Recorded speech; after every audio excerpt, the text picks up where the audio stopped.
জম্মু ও কাশ্মীরের পেহেলগামে ভয়াবহ সন্ত্রাসী হামলায় ২৯ জন নিহতের রেশ না কাটতেই ভারত জুড়ে যুদ্ধকালীন প্রস্তুতির অংশ হিসেবে ৭১ সালের পর প্রথমবারের মতো কেন্দ্রীয় সরকার নিরাপত্তার মহড়ার নির্দেশ দিয়েছে। কেবল সেনাবাহিনী নয়, সাধারণ নাগরিকদেরও এই মহড়ায় অংশ নিতে বলা হয়েছে।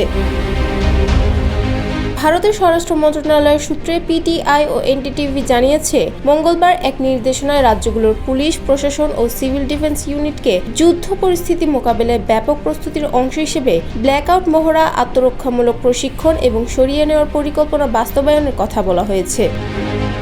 যমুনা ইলেকট্রনিক্স ঈদে ডাবল খুশি অফার সিজন 3, যে কোনো পণ্য কিনলেই পাচ্ছেন নিশ্চিত ঈদ উপহার।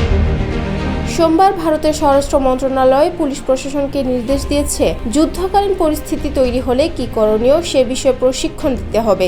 যেসব প্রস্তুতির কথা বলা হয়েছে তার মধ্যে বিমান হামলার সতর্কতা, সাইরেন বাজলে কি করণীয়, বেসামরিক নাগরিক ও শিক্ষার্থীদের আত্মরক্ষামূলক প্রশিক্ষণ, হঠাৎ ব্ল্যাকআউট হলে কিংবা যুদ্ধ পরিস্থিতিতে স্থানান্তরিত হওয়ার প্রয়োজন পড়লে কি করতে হবে সেসব বিষয় রয়েছে।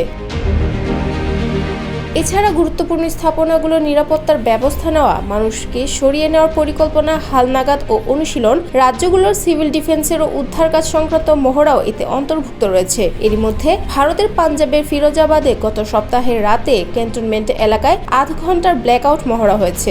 মহড়ার জন্য সেনা কর্তৃপক্ষ স্থানীয় বিদ্যুৎ বিভাগকে নির্ধারিত সময়ে বিদ্যুৎ বিচ্ছিন্ন রাখার অনুরোধ করেছিল। প্রতিবেদনে বলা হয়েছে, এই মহড়ার উদ্দেশ্য যুদ্ধকালীন পরিস্থিতিতে ব্ল্যাকআউট কৌশল প্রয়োগের প্রস্তুতি।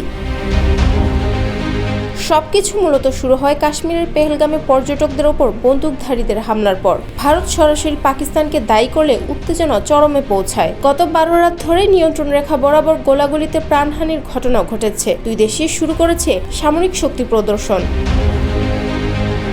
এদিকে পাকিস্তান পরীক্ষামূলকভাবে আবদালি ব্যালিস্টিক ক্ষেপণাস্ত্র উৎক্ষেপণ করেছে, যার রেঞ্জ ৪৫০ কিলোমিটার। জবাবে ভারতও ক্ষেপণাস্ত্র পরীক্ষা চালিয়েছে এবং সীমান্তে সেনা তৎপরতা জোরদার করেছে। বিশ্লেষকরা বলছেন, এই মহড়া দুই উদ্দেশ্য বহন করছে। একদিকে জনগণকে প্রস্তুত রাখা, অন্যদিকে আন্তর্জাতিক ও কূটনৈতিকভাবে শক্ত অবস্থানের বার্তা দেওয়া। দক্ষিণ এশিয়ায় আবারও যুদ্ধ সম্ভাবনার আলোচনা মাথাচাড়া দিয়ে উঠেছে।